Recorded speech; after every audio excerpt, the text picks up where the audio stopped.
Hey, Dad! We've got a package here! They're asking for your signature! As a delivery worker, I found it endearing to watch a child leading their father back to the front door at a delivery location. Could you please sign here? I offered the father a smile and handed over the document for him to sign. However, the sight of me turned him stark white, and he became completely still.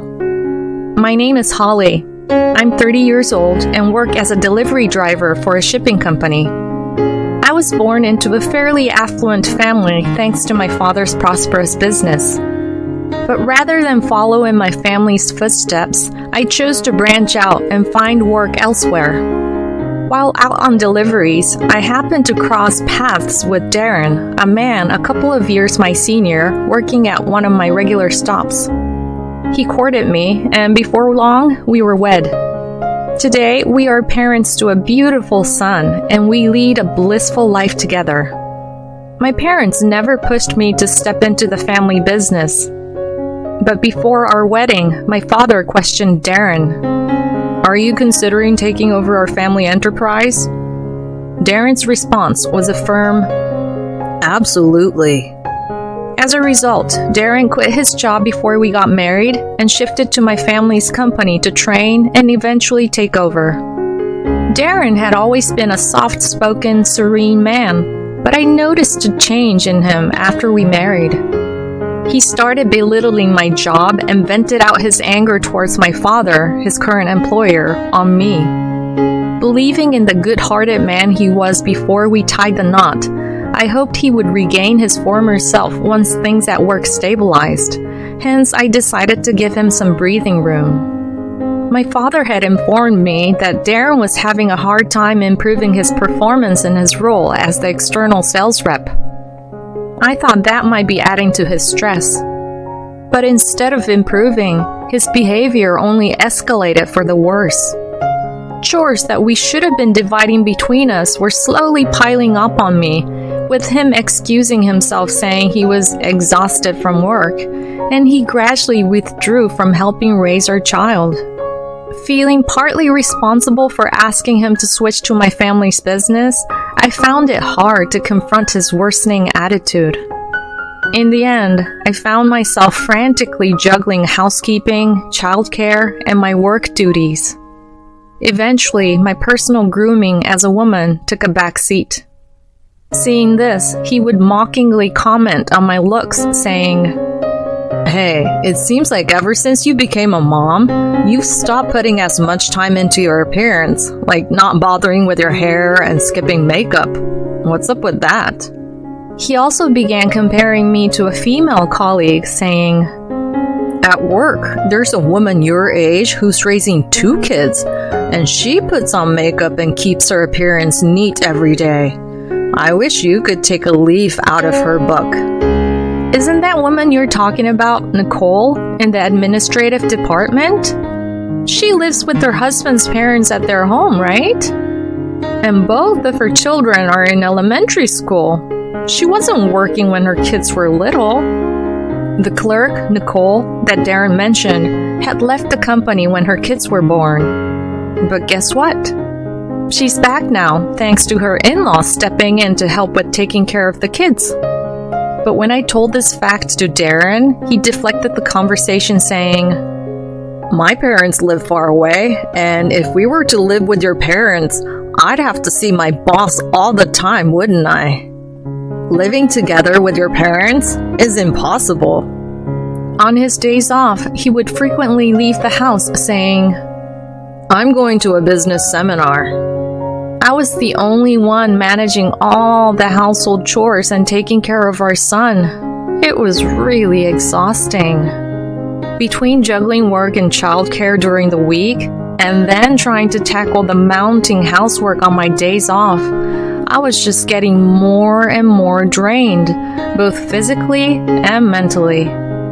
I could have reached out to my parents for some help, but I was worried that I might somehow put Darren in a difficult spot at his work, so I found it hard to ask for that extra support. But there's only so much a person can take. Amidst such days, I eventually collapsed from all the stress and overwork. It happened at my workplace, and when they couldn't reach Darren, who was my emergency contact, they reached out to my mother, who rushed over. Are you so swamped with work that you're actually passing out from exhaustion? Does Darren even realize you're working to the point of collapsing? I think he does, but he's also pulling long hours trying to secure his position in the company, so I can't really ask for his help. You could have told me.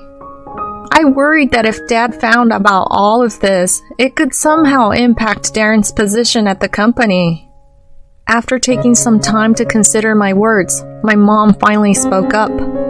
From now on, talk to me before things get this bad. The following day, I got a message from my father. We need to have a talk. Come home without letting Darren know. When I returned home in response to his message, my father told me, frankly, Darren isn't improving in his role at all. At this rate, it's not just about being ready to take over. He can't even handle his current responsibilities. We can't trust him with the company if this continues. And he's been attending external seminars, learning things that don't align with our company's ways. Whatever the reason, he isn't following the advice given by our staff. If there's no improvement, we can't keep accommodating him. We could introduce him to other companies if he's not willing to make changes. It might be better for him to find a place that suits his style, he said, leaving me in deep thought. I decided to have a serious talk with Darren. That night, I brought up the topic with him. Did you know that I passed out yesterday?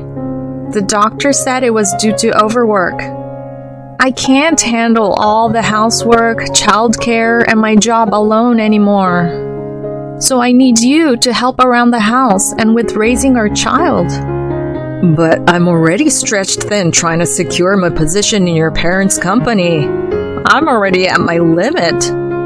The moment he heard my story, Darren retorted in an angry tone. The kind Darren I used to know seemed to have vanished completely. Dad told me that your performance isn't improving and you keep butting heads with the company's methods instead of following them. He said there's no way you can be his successor at this rate.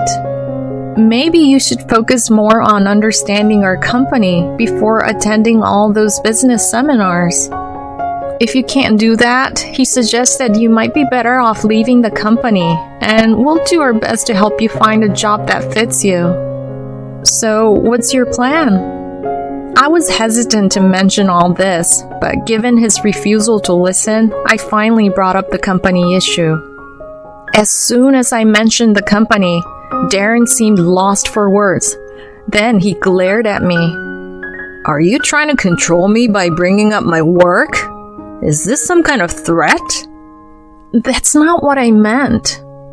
So all my efforts so far have been for nothing, haven't they? I would have been much better off staying at my previous company. But in reality, you're not improving at all, despite receiving a high salary, right? I thought he would explode at my words, but surprisingly, he became quiet. I've been trying to figure things out, but it's not going well.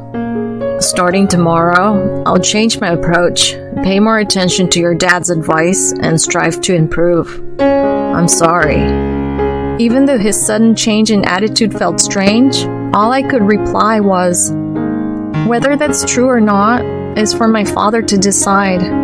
I hope you can earn his approval.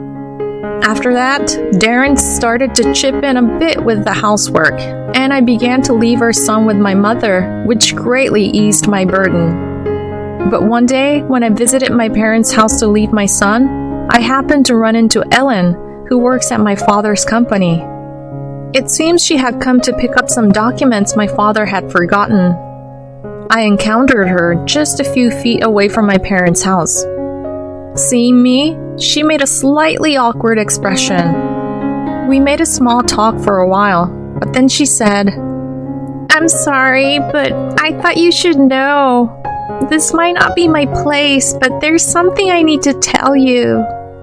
Actually, I moved recently and saw Darren coming out of a woman's house in the neighborhood. When I mentioned it to my husband, he said that Darren might be her boyfriend as he often visits during the day. I was speechless at this revelation from the company employee. Continuing on, she said, "But that woman has a child. My husband said that the child calls Darren Daddy. But it doesn't seem like they're living together, so my husband thought it was a complicated family situation." I was stunned by what I heard. I somehow managed to drop off my son with my mother and get through my workday, but honestly, I couldn't focus on anything and ended up leaving early. I decided to talk to my mother about it. After hearing my story, my mother was furious, but she said, "It could be a misunderstanding. You should hire a private investigator to look into it thoroughly. I can provide the money if necessary. Let's not involve your father in this." Using my own savings, I hired a private investigator. The results came back quickly. Darren was in a relationship with a barmaid named Vicky, and they even had a 5-year-old daughter together. The investigation also revealed why his sales performance wasn't improving. Apparently, under the guise of outside sales, he was visiting Vicky's house and spending time with his other family. Swallowing back tears, I decided to take action. Armed with the evidence from the investigator, I hired a lawyer who specialized in divorce cases and started making arrangements for a divorce. With the documents prepared by the lawyer, I decided to deliver Darren's belongings when he was visiting Vicky's house. When I rang the doorbell at her house, a little girl who was probably their daughter came out. My heart sank seeing this innocent child, but I calmly said, "I have a delivery. I need a signature. Could you please call your mom or dad?" At this, the girl shouted, "Hey Dad, we've got a package here. They're asking for your signature," and went back inside, dragging Darren out by the hand. Seeing me at the entrance, he went pale, stammering, "Why?" "Just need a signature right here," I said, flashing my most charming grin before handing over the divorce papers and his belongings. It's a misunderstanding." He tried to argue, but just then, Vicky, suspicious about his delay, poked her head out from the living room. "Oh, and this must be Vicky?" I asked Darren. "Who's this lady? Do you know her?" She made a puzzled face and asked, "Nice to meet you. I'm Holly, Darren's wife." "Excuse the uniform. I'm on the clock. I'll be claiming damages from you too, so please go through these documents," I said and handed her the documents for claiming damages. To the still petrified Darren, I said, "It's time we finalize this divorce. You need to acknowledge your daughter too. Oh, and Nicole. I'll also be claiming damages from her." I had found out from the investigator that he was also fooling around with Nicole, his company's clerk. "Nicole's married too, huh? Her husband should hear about this, and my dad will definitely hear all about it." At this point, Darren looked like he was about to faint. The one who stopped him was Vicky. "What's going on? I know you had a wife, but you have another mistress?" She shouted and began to confront Darren. The sudden argument, or maybe just the tension, set Vicky's daughter off crying. I decided to leave them to it and head home. I filled my parents in on the situation and moved me and my son's things to their place. Later, I met with my lawyer, filed for divorce from Darren, and sought alimony, child support, and damages from both Vicky and Nicole. Nicole's husband reached out to me. We agreed to share the cost of the investigation, and I handed over the evidence to him. Apparently, Darren had been spending his weekdays at Vicky's and claiming he was at business seminars on the weekends while actually spending time with Nicole. Turns out, he didn't follow the company's guidance simply because he was easily swayed by a young internet entrepreneur. And surprisingly, in the midst of this chaos, it was revealed that Vicky was also involved with another married man, which just made things even more complicated. But I chose to focus only on getting what was due to me. In the end, I was granted the alimony and child support I sought, and the divorce was finalized without any hassle. Darren seemed to have started a new life with Vicky and their daughter.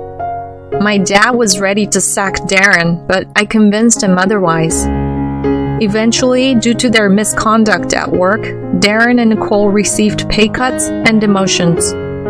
I wanted him to stick around because I figured the others at work who knew about his affair and subsequent divorce wouldn't exactly be friendly towards him. I thought it would be better for him to suffer in a hostile workplace. I was right, and Darren, now just a regular employee with a significantly reduced income, couldn't stand the hostile environment and quit a few months later. According to Ellen, who lives near Vicky, the sound of Darren and Vicky's daily arguments can be heard all over the neighborhood.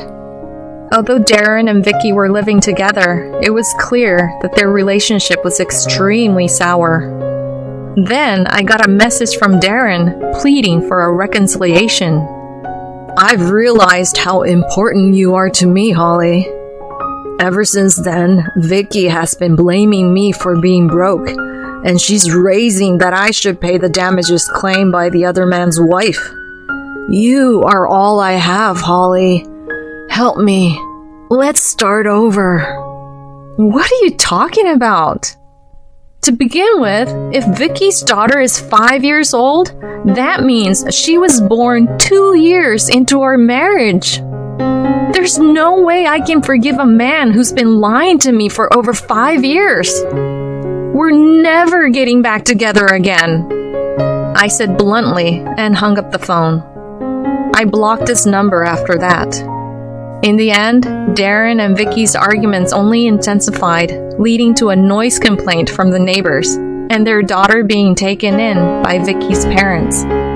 Darren found another job, but it paid much less, and with damage claims coming from all directions, he couldn't afford the rent and had to move. I don't know whether they broke up or are still together after that. I apologized to my parents, saying, "I'm so sorry for bringing such a person into the family and causing trouble for the company." But my father said, "Honestly, I was already done with them before you even talked to me. I only tolerated him because he was your husband. I think my leniency might have ultimately hurt you. I should be the one apologizing." I thanked Ellen, who initially tipped me off about Darren's visits to Vicky's. "I was worried that I might negatively impact your marriage, so I didn't say anything. But I'm glad things have worked out in a way you can accept." After that, I started working full-time instead of part-time, and I'm living a new life with my son. Of course, the alimony and child support payments, which were supposed to be made in installments, were already behind schedule. So after discussing with my lawyer, we're considering taking Darren and Nicole to court. The whole ordeal was a tough battle, but thanks to my parents' unwavering support, things seemed to be going smoothly. The damages I claimed from Vicky were paid for by her parents, so I guess we'll contact Darren and Nicole's parents to see if they can pay for them as well. While it doesn't seem like everything will be resolved soon, I hope to tie up the loose ends quickly for the sake of my son and me. I felt guilty for taking my son's father away from him, but my parents shower my son with love, and my mom comforted me by saying, "Do you think your son would want a father like Darren? In other words, it's better not to have such a father at all. You just need to love him twice as much." Thanks to her, I was able to let go of that guilt. For the sake of my supportive parents, and most importantly for my son, I want to give my best in my future life.